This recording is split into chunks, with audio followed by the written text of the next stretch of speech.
So Marcus Dilly is my name. I'll try to make this short. Somebody said they're admitting, can I admit this person into the waiting room? No, you're good. We got that. Ignore Okay, those pop-ups. Yep. Okay, so yeah, Marcus Dilly. I am a father of three, been married now 12 years, been in Charlotte for a long time. I mean, I've been here, I think I moved here when I was 8, and then I've kind of been all over the place, but sort of this has been home base. I did some building back in my early 20s. Was in music for a little while, and then I came back and got into real estate, got licensed in 2007. I was in property management, customarily. That was my sort of sweet spot, and then from there, I developed sort of probably a really good understanding of the inside out of the business, because I got to see it fall apart right in 2008, and I ended up managing probably 250 properties by myself at one point. I had a team around me, but that taught me a lot, because property management is kind of a microcosm of sales, but it's a thankless, horrible job. And I always had my eye on sales. I always wanted to get there, but it's very hard to transition out of that. So I'll save you all the gory details, but I was blessed to be able to kind of move my way into owning my own firm. Started it in 2012 and did a lot of, in that period of time, did a lot of short sales and foreclosures, as you probably can imagine.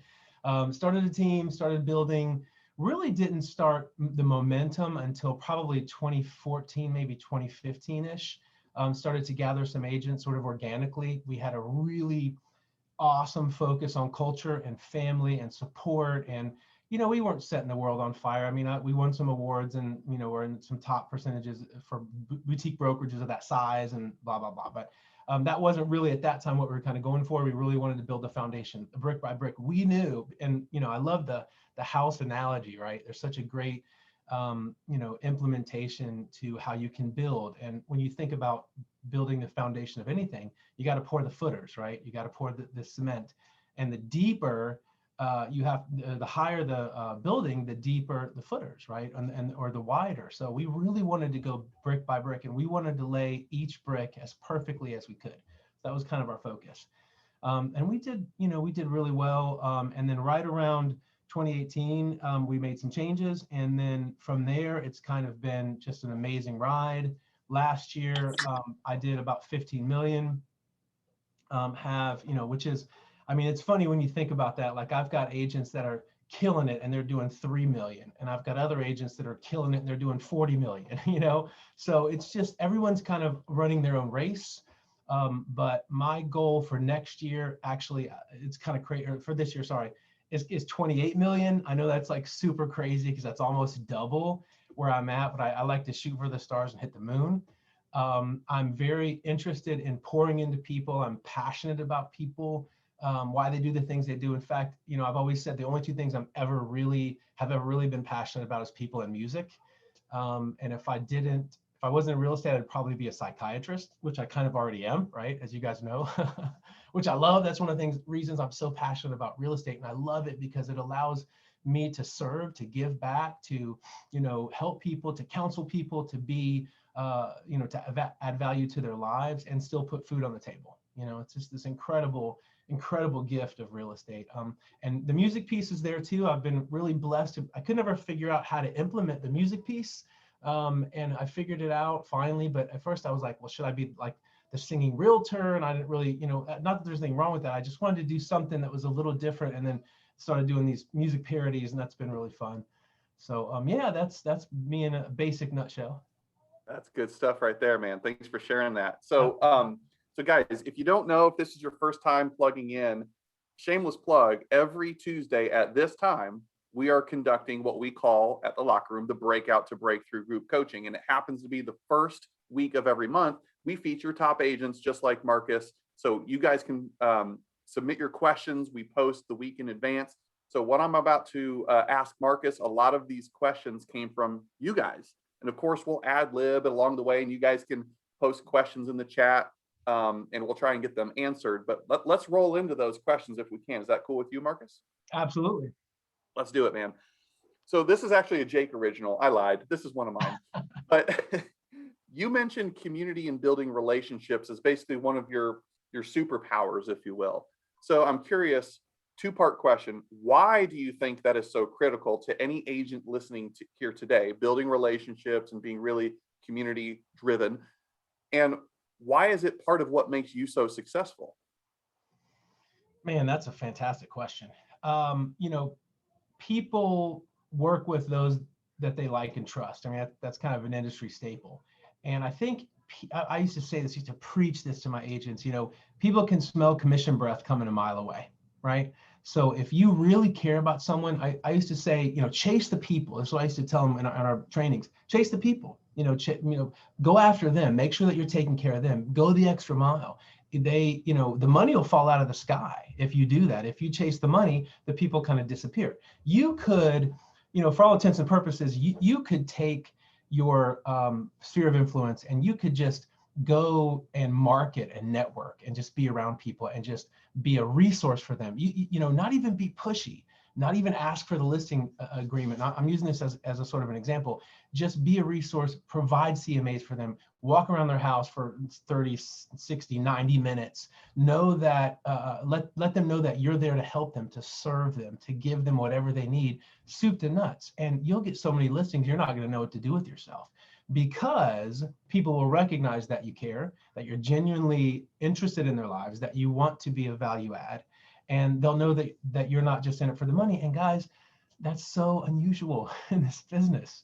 I mean, it'll be like people will not know what to do with themselves because it's just not what they typically see. Yeah, there's so much, like right there, guys, there's so much wisdom packed into that. I hope you caught it. And I hope you're all taking notes, because yeah, Mary Lou's right. That's an abundance mindset, but something that I think can be an overused thing, and we don't really know what it means, is, well, come from contribution. And what you just laid out there is what coming from contribution or being a value add actually looks like. It's not walking around with commission breath, as you said. It's saying, hey, look, you're probably may or may not be in the time of your life where you're looking at being a move, but hey, look, I want to be all things home ownership. In fact, it's broader than that. I want to be your go-to resource for everything. Yeah, concierge for everything going on in the community, football games, 100%. Right? So you've built that into the way of doing business, and a successful one at that. So I appreciate you sharing that with everybody, because how do you resist the temptation of wondering where that next deal or next listing is from, Marcus, when that's your focus? Can you put an answer to that? For me, it's faith. I think this is, I love it. I love where this is going, Jake, because this is so powerful to me. And I remember this. I remember the day. I actually just got chill bumps on my arms. I remember the day when I made the decision to trust. Because here's what's tricky for the agents. You have to approach the business as if you don't need it. And when you're stressing and struggling, and you have so much anxiety over that commission and just getting paid, maybe it's just paying the light bill, I don't know, whatever it is, right? You're going to push through that, and it's going to be seen and felt by your client, which makes them back off even more. And I remember getting to a place where I was stressing. I was at that place where I was losing deals and I couldn't figure out why.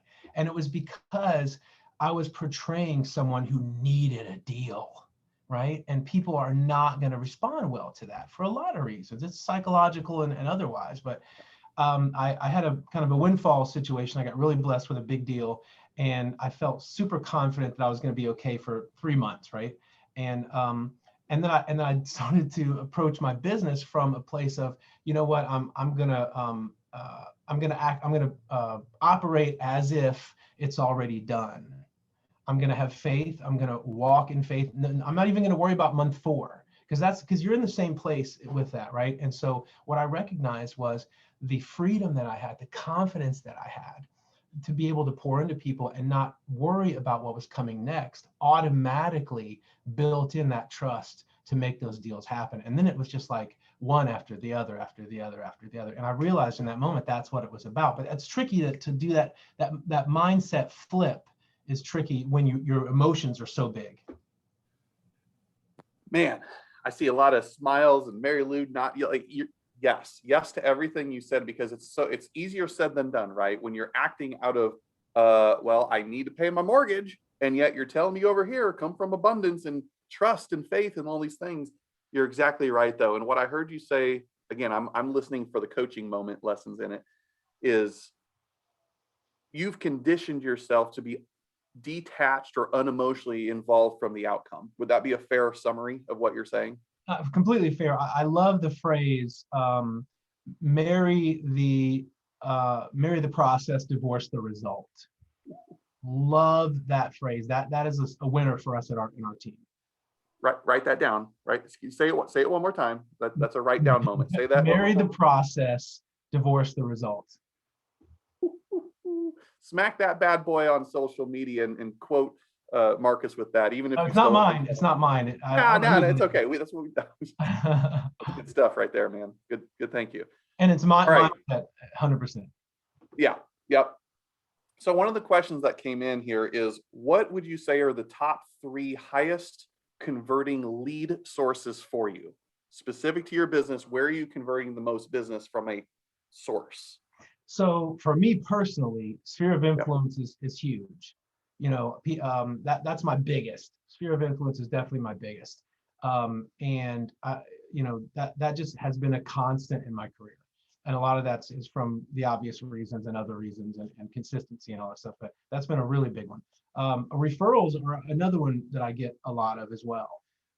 That's been, kind of really strong and powerful. And then, the social media piece, Facebook and Instagram, that piece that I'm learning. I'm just starting my YouTube channel. I've got the videos on there. I've got, I think, 66 subscribers right now. And I know that's going to be another great converter just from the social media piece. But really, the Facebook and Instagram stuff has been ironically more powerful than I originally anticipated.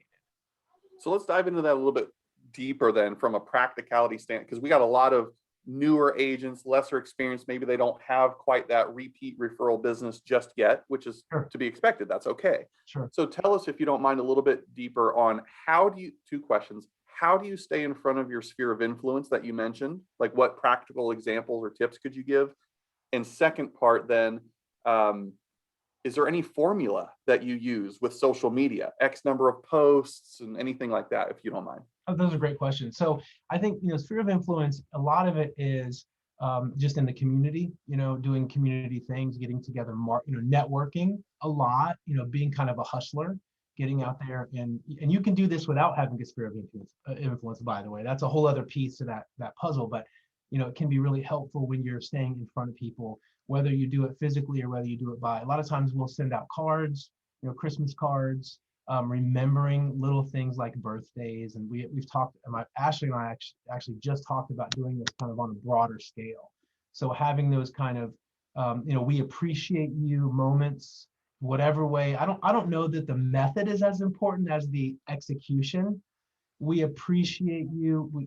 Thank you for being a part of our lives. We want to contribute back to you. We're here. Not always, for me, it's not always about business. It is about the personal relationship. It is about making sure that you're connecting with them on a personal, level, emotional level, spiritual level, whatever the case may be. I found that to be really effective. And again, it's not just about getting, it's about giving. What I've found is that when you have a platform where you're able to influence people and, invest into their lives, you get a lot more out of it than they do. Spoken truth. And it jogs my memory every time I hear somebody say that. Mark's here with us, Mark Simpson, and he says all the time, be more interested in another person versus worrying about being interesting.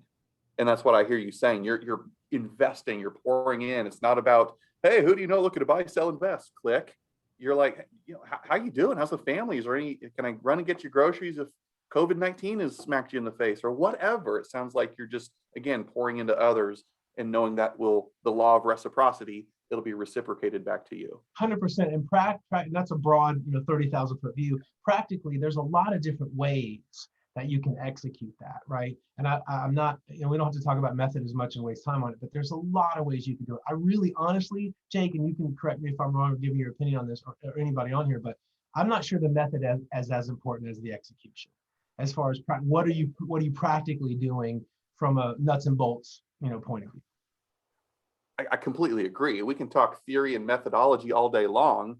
And we have a whole section in Track Plus, shameless plug, that says it speaks to do sweat the small stuff. And I think that's what you've maximized there, Marcus, is people don't remember what you say, they remember how you make them feel. So it Amen. doesn't matter what you do, but I heard you say something, it's the little things maybe to you, but it's the big things to them. It's Amen. that you remembered their birthday, you remembered their favorite candy bar was a Kit Kat, and you surprise them with, like, it's that stuff, right?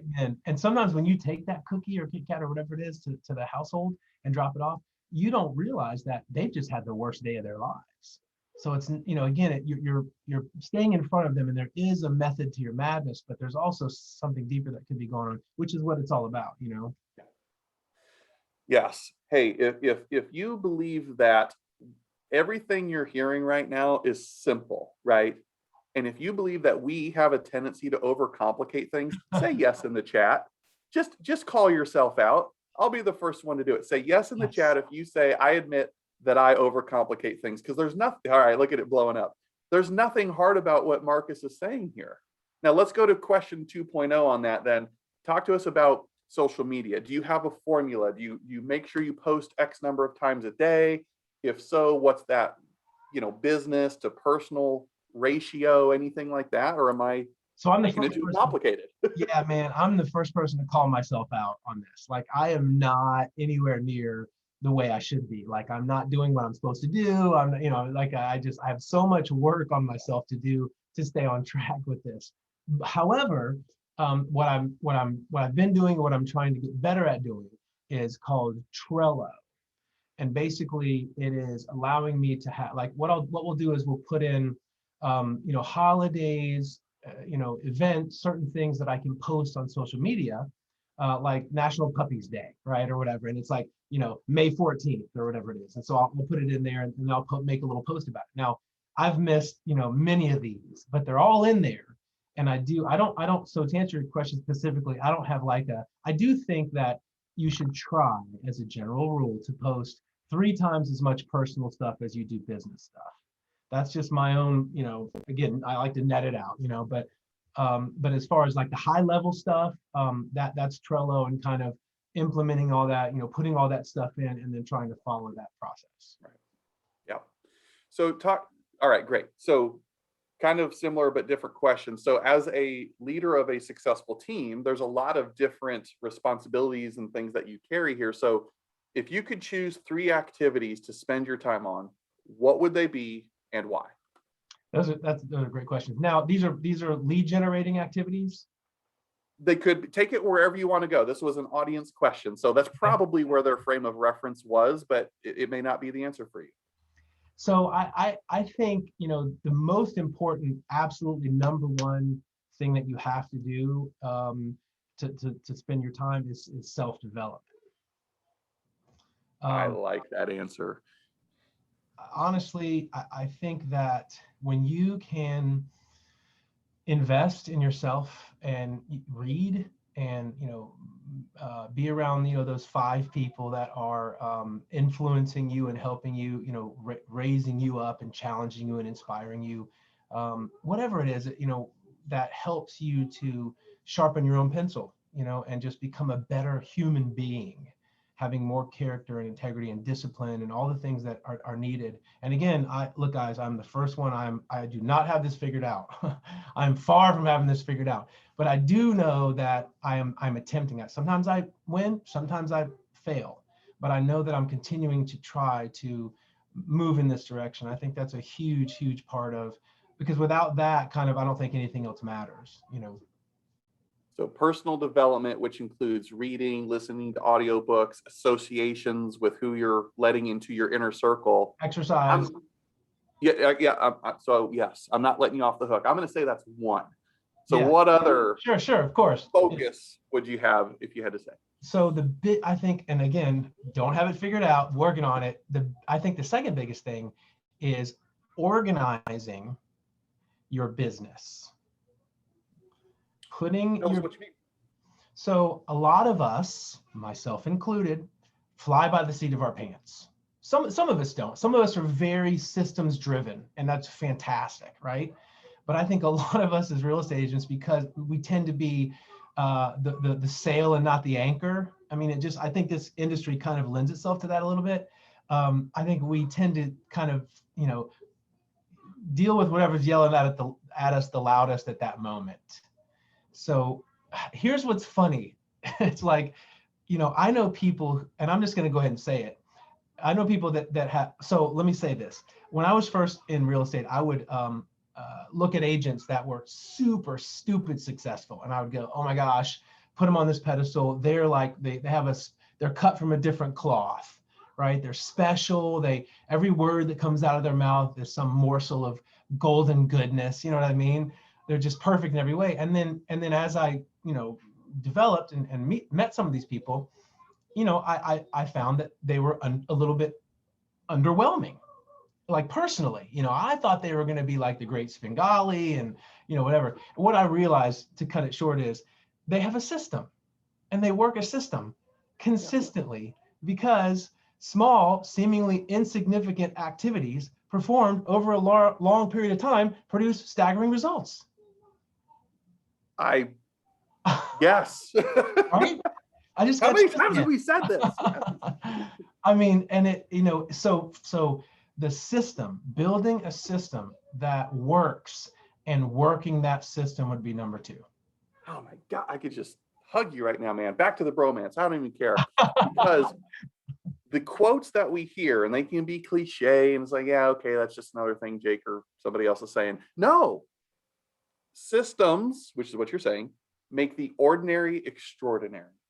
Preach. That is it. That's a takeaway. And so what I hear you saying is, I'm going to take it a step further, having the discipline, okay, to work on your business, not just in your business. You all are here today, in my view, working on your business. You took an hour of your precious life. You're so busy to be here. And you're here. This is working on your business, because something he may have said today, you can go and immediately implement. You can go immediately swing the axe 5 times a day, and eventually the tree will fall down. But if you're just over here and you're going on entrepreneurialism, it's a big word, alone, you are subject to the ebb and flow of how you feel that day, versus seeing it as a machine and seeing it as a system. Sorry, I'm dominating this, but I don't want to put words in your mouth, but do you agree with aspects of that? 100%. Very well said. Word. So that's 2. Give us a third. So we got, hang on, we got personal development. We've got systems and working on the business. What's the third item that you'd say spending time on? So, just for me personally, it's family. It's connecting.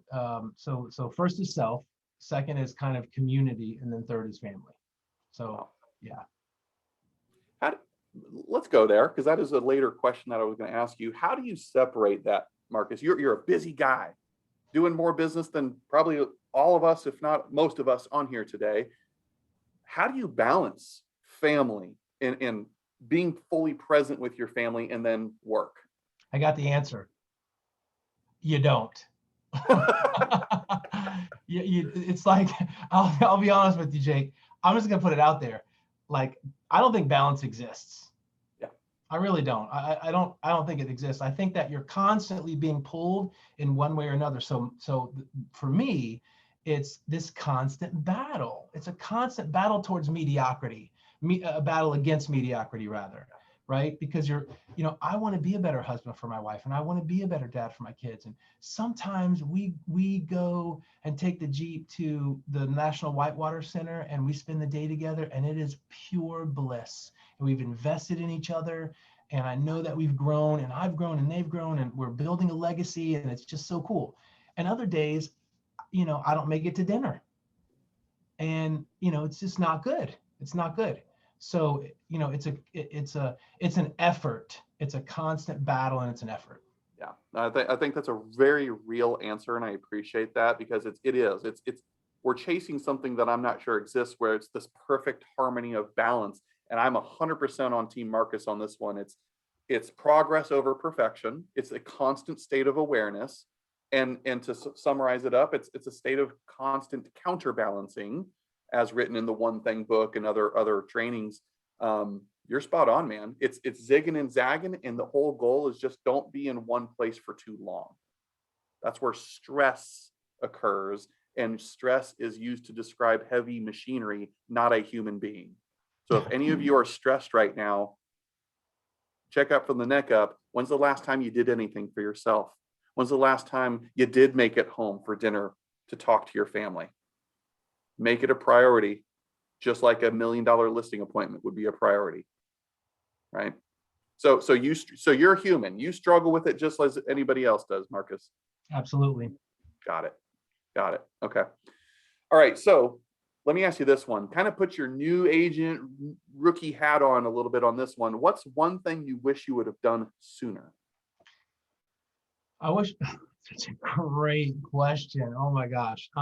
I wish I would have hired a transactions coordinator sooner. Wow. I love that answer. Elaborate. So let's just say as a this is obviously subjective, but let's just say as a baseline, as a real estate agent, you make $200 an hour. Okay. Maybe there's some deals you can make $500 an hour. Some you can make $1,000 an hour. Whatever. I mean, but let's just say as a baseline 200.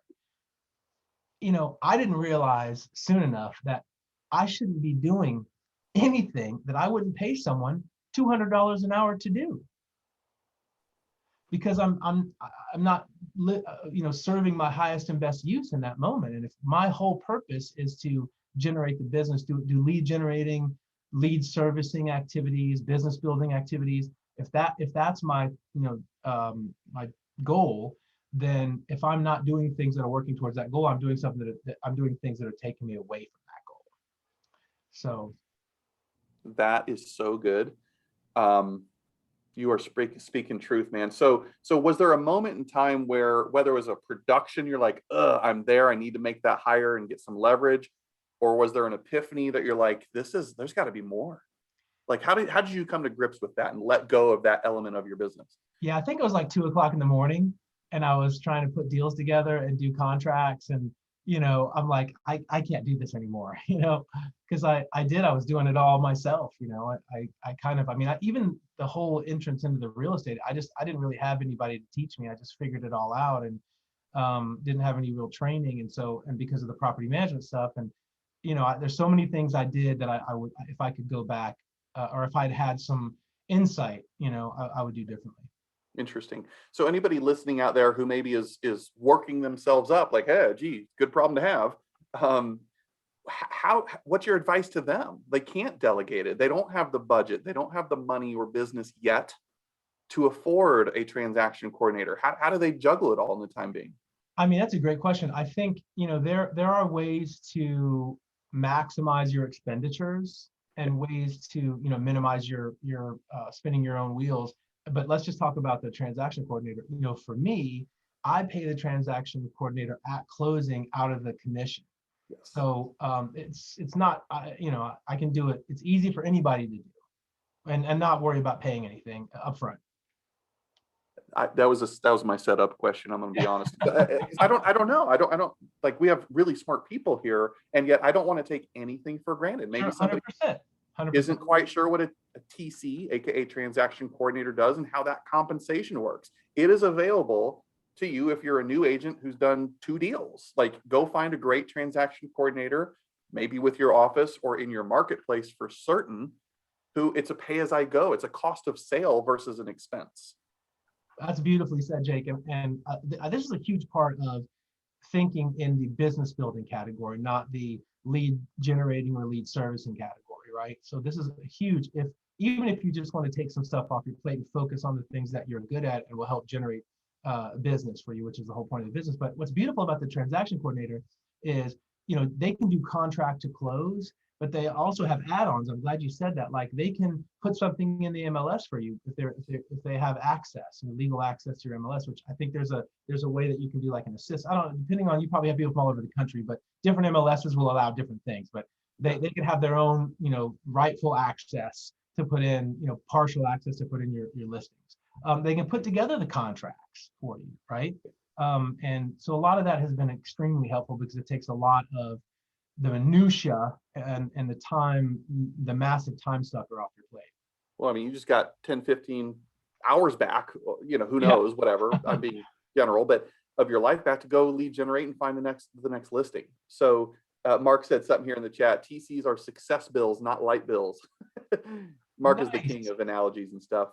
We do have a question, and this is probably not a one size fits all answer, but Devin wonders, where do you find reliable, smart ones? And even how much do you typically pay a transaction coordinator? Man, that's a great question. So I think that, if you are searching, I think interviewing them, think about it this way. You need someone to come and do some plumbing right in your house, or do something of a significant nature of your life. Same thing with your business. You want to make sure that because you can find them online. There's tons of them. We have a lot of resources. There's a lot of networking you can do. You can ask other agents. We have, collaborative tools that we use, and there's a lot of different ways to do it. But interviewing them and making sure that you are looking at different potential transaction coordinators or their teams, seeing what kind of reviews they have, just like you would if a plumber was coming to your house to fix the sink. Sure. Yep. They're out there, guys. Every market's different. And, if you live in California, it might be different than if you live here in Wisconsin. But I've seen them $250, $275, $300, somewhere in $350 for a transaction coordinator per deal upon close. Even if it's $500, Jake, it's worth every penny if they're good. If they're good and can take, some of them, like mine, even negotiate some of my repair requests because she's licensed. She's not licensed, obviously. She can't, no, they can't do that. But if they can take some of that stuff off your plate, and it helps you to not only have a more successful transaction and press your clients more, but give yourself more time for the other quadrants, it's worth every penny. And I love this. 300 is about average, but it could go up and down.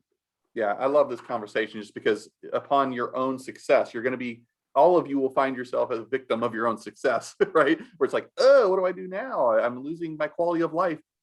TC is a great way to go with, as he said, minimal risk. And we can help y'all with that if you need it. So next question is, I love this question.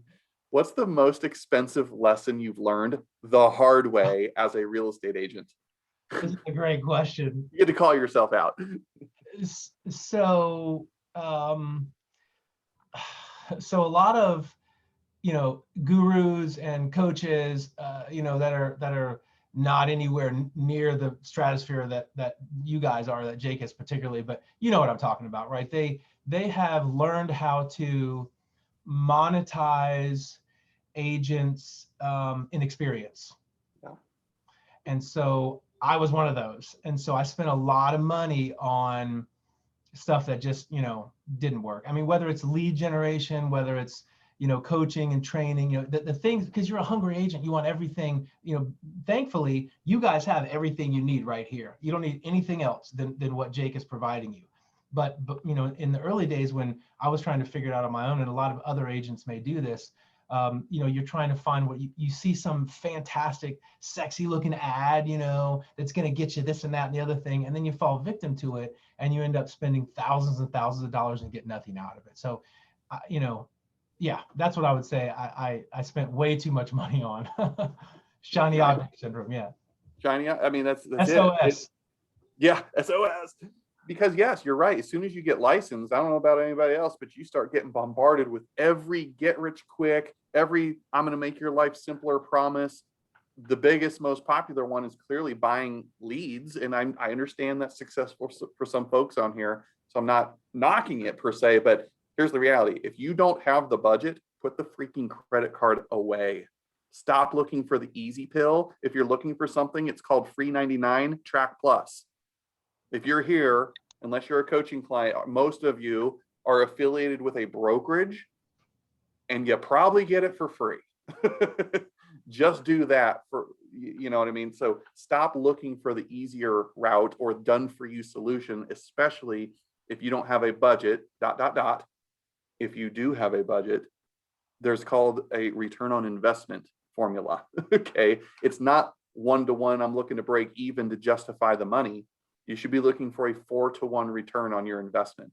If I spend $10, I'm looking for $40 back. 4-to-1 return. That's awesome. Yeah. That's a big deal. I'm none of this was scripted. I have no idea what your answers are on any of this stuff. And I love that you went that route because it's real. All of us have experienced that. For Now, sure. have you made, on the flip side, have you made an investment in one of these promisey kind of things that has worked out for you? Just curious. Yeah, I mean, so I do invest in some lead gen, for the team that works out really well. We have a system that we've invested a lot in. We've worked out some bugs, but it's worked really well. A lot of the marketing stuff that I've invested in has worked really well. But here's the thing that I've learned. Just like I talked about with the transaction coordinator and the plumber and all that. I mean, I do that myself. Like I'm a researcher, and I like to make sure I talk to other people in the industry. Luckily we have a lot of people that we can consult with who are high producing agents who've been in the industry for a long time and can find out kind of, hey, what worked for you? We can, they've already navigated the minefield, so we don't have to blow our legs off. But what I've recognized is in and through all this, Jake, work works. Like we all try to take the easy way. Everybody wants to try to find a shortcut, and it's just human nature. There's nothing wrong with it. I've done it too. We've all been there. But you hit a wall and you realize, if you would just do the thing you're avoiding, then you would have the success that you're expecting. And we're just sometimes not willing to look at that. All right, I got to type that. Do the thing you're avoiding and you'll have the success you're expecting, I think is what you said. I had to put that in the chat. Dang, that's good. That one hurt me. Because we're all avoiding something. It's the pain versus pleasure conversation, 100%. Right? I mean, every single one of us. We're avoiding something. What is it? And is it holding you back the longer and longer you avoid it? David Goggins, who I absolutely love, said something that I just have never forgotten. It's so simple. He said, if you can learn to do the things you don't want to do, on the other side of that is greatness. Yeah, do the things other people are avoiding. It's so many different ways to say the same thing. That is some good stuff. What do you not enjoy doing? By the way, I'm totally putting you on the spot. Like, is there an element that you would love to avoid, but you got to do it? I not enjoy. That's a great question. I mean, there's nothing. I don't enjoy not being able to eat Oreos. Does that count? I don't know. That will take that. Okay. Are you do you dip it in milk? What do we do? Sometimes. All right. So here's a really big question, and it's relative to the current market. How are you and your team handling the lack of inventory? You can take that saying, hey, here's how we're getting listings, or here's how we're writing strong buyer deals to get offers accepted. Like for most places out there, the lack of inventory is very challenging. How are you and your team handling it? So it's a two-part answer to that question. Honestly, 70% of it, Jake, is mindset training. I mean, that's really, really what it comes down to is mindset training. Belief in, self-affirmations. I mean, I don't mean this to sound woo-woo, but I do think that there's a lot to be said for, going into a deal expecting to get it as opposed to expecting to not get it. So there's a lot of that. Mindset is huge. That is the foundation. That's the brick by brick that puts people in a position where they're, I believe, able to, the faith piece, able to see it appropriately. Because if you go on some of these forums, these real estate forums, man, it's horrible. I mean, there's so much negativity and so much, venom and vitriol, and everybody's just, yelling at each other. And it's like crazy. You got to stay off those forums, guys. It's just not good for your mind. You got to keep yourself in a positive mindset. And so that's huge. And then the other 30% really is strategy, and I think I would probably say 50-50 if I didn't think mindset was so important, because without that, you got nothing. So strategy is the other piece that we work on quite a bit as well, regarding, how to approach these deals. So we have a brand new agent that just came on, brand new, literally just got onboarded, and she put 2 deals under contract this weekend. And it was because of the way that we approached the strategy. And it's a case by case. Like you said, it's not a one size fits all. So some of that is, knowledge and training and expertise and, bringing in consults if you need to, whatever the case may be. But it can be, I don't mean to overcomplicate it, but it's definitely case by case. It's simple once once you see the big picture of what's happening, but it is very case by case. Well, I love that. And it is worth noting here out of the chat. you had basically said, change the way you look at things, things you look at change. And Mark Simpson here says, is it a lack of inventory mindset, or is it more or less the speed of inventory? Is it a lack of inventory, or the speed of which that inventory is being sold off the shelves? Good point. The fact remains, there is somebody right now today listing their home. Why are they not listing with you? It's because you weren't at the right place at the right time. You didn't get in front of them. Grant Cardone, he says a lot, right? The best known will always beat the best. So some of us are like, well, I know the contracts and backwards and forwards, and yet you're paralyzed from taking the action. You need to create a bigger audience, a bigger database, in other That's words, right. so more people know of you, and you know and can help more people as well. Absolutely. Yeah. And I think, there's a lot to be said for that when you kind of face it head on, and you're willing to do whatever it takes and know that it's about more than just the sum of its parts. That's right. So not knowing how long this will take, because I promised we would get off here about 5 minutes prior to the top of the hour. So we may have room for one or two more questions. But Chris in the chat asks, how are you keeping your buyers motivated in this market? Because buyer fatigue is a very real thing. Whether it's you or your team, how are they keeping buyers motivated or setting those expectations? Chris, that's a great question. I think so. This is another thing I used to preach to the agents back in the early days. I used to tell them to tattoo this to their forehead, actually. Sets expectations often and early. Set expectations often and early. If you can set the expectations, and sometimes they need to go through a couple, losses as well. There are some clients that just need to go through that as a part of the process, but that's really the only way to do it, because people are people, and there's so much personalities, and you kind of have to deal with it again, case by case. So setting the expectations is huge.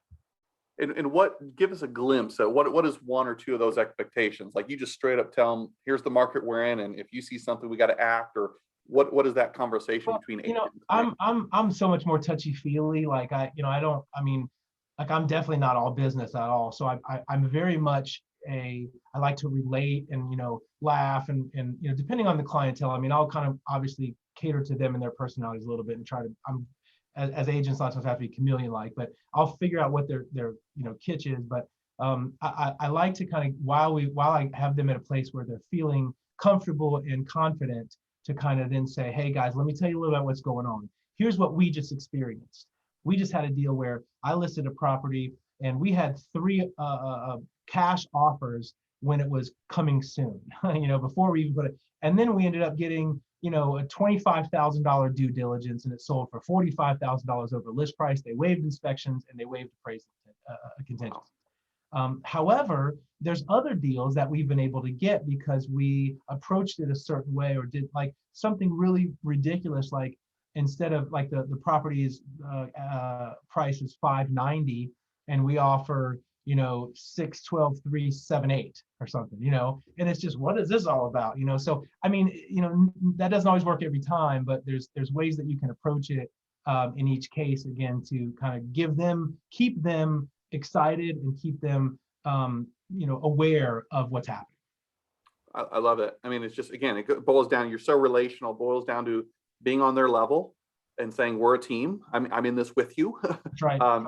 Yes, I do this for a living every day, which can make us susceptible to becoming numb to those feelings that they're experiencing on the other end. So it sounds like you do a really good job staying involved in those emotions and managing those emotions. Yeah, not always, but we definitely try. People know, people are going to know if you're really, if you're working for them or not, and you care about them. People know if you care about them. They're just people aren't stupid, Yeah. So here's a fun one. Mary Lou was smirking at me. I saw her on the little Brady Bunch thing here. So she wonders, what is your favorite song to cover? Oh, my favorite song to cover? Oh my gosh, what a question. Okay. Probably my favorite song to cover is probably Brian McKnight, One Last Cry. Wow. How about them apples? Is there any story, not to get all deep and personal, is there any story behind the why on that? Or? I don't have time to tell you. I wish I could. Okay. It's a long story, but it has to do with my wife and I's blind date, and when we first met. So wow. We'll have to get together and I can tell you the whole story, because it's a long one, but it's so good. That's a good story. That's your romantic. Guys, hey, look, we are short on time. I know he's got another meeting to get to, but before we run out of time, as always, I want to make sure we have a lot of partners all across the nation. I understand that. I respect that. And one of the ways we can thank him for his time is what? Yes, that's right. If you know of somebody looking to move to the Charlotte, Fort Mill, Rock Hill, South Carolina, North Carolina area, Absolutely. put Marcus on your list at least to We'll take great interview. care of him. Yep. At least interview for the job. That's one of the ways the nation can wrap our arms around him and just say thank you for the time. I don't pay him to do this. I didn't pay Liana, who's joining us today, by the way, to pour into us either. And it's just a favor to calling into a friend. So man, I am extremely grateful and thankful for you. We don't need to live out the bromance yet again, but just you're the real deal, man. And you speak from the heart. And I think I know myself and a lot of people based on the chat took a lot away from it. And we appreciate your authenticity. Last thing is, you had mentioned earlier about comparing yourselves to some of those big time agents when you were newer. Sure. And that's a dangerous trap. And that's why I keep reiterating you're the real deal, because you wouldn't be so quick to want to trade spots with some of these mega agents that you're looking up to, especially if you looked at their P&L. You're here. Guys, yes, stop comparing yourself to the people who are crossing stages, receiving the awards and all that recognition. Not so fast. You might not want to trade them spots so quickly. Jonathan McReynolds has a killer song called Comparison Kills. If you guys get a chance to check it out, it's phenomenal. Jonathan McReynolds, he's a gospel singer. It's called Comparison Kills. It's fantastic. And it works in every area. Let me say one thing real quick. I just want to say is I'm starting my YouTube channel. This is my shameless plug. Starting my YouTube channel. It's marcusdilley.com. So MarcusDilley. Don't forget the E. And I've got some of my covers on there. I've got 66 subscribers. I'm going to be putting out more content. If you guys would go on there and like and subscribe, I would appreciate it so much, because it will help me get things ramped up. Dude, hell yeah, you can do that. Look it over his shoulder. He's got subscribe. Go follow him. I promise you it's worth it. And hey, one last question then. Aside from the YouTube channel, if anybody wants to connect with you or follow you or get in touch with you, what would be the best way that you would like them to do? I'm going to post my contact info here in the chat.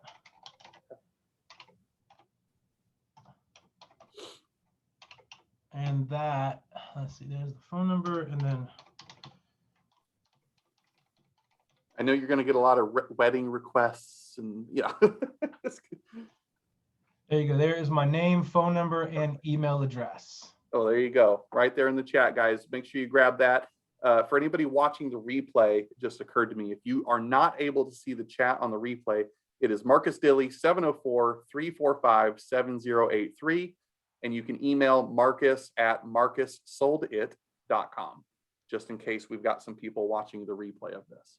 Awesome. So, all right, man. Well, hey, look, anything else to add?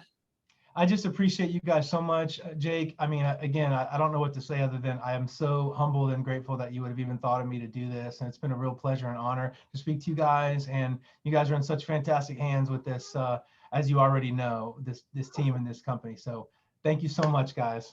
My pleasure, man. We're glad to have you. Go like that YouTube channel. Oh, we already got one. So there you go. Let's go build those subscribers up. Awesome. All right, brother. Thanks so much, guys. Bye, guys. See you next week. All right.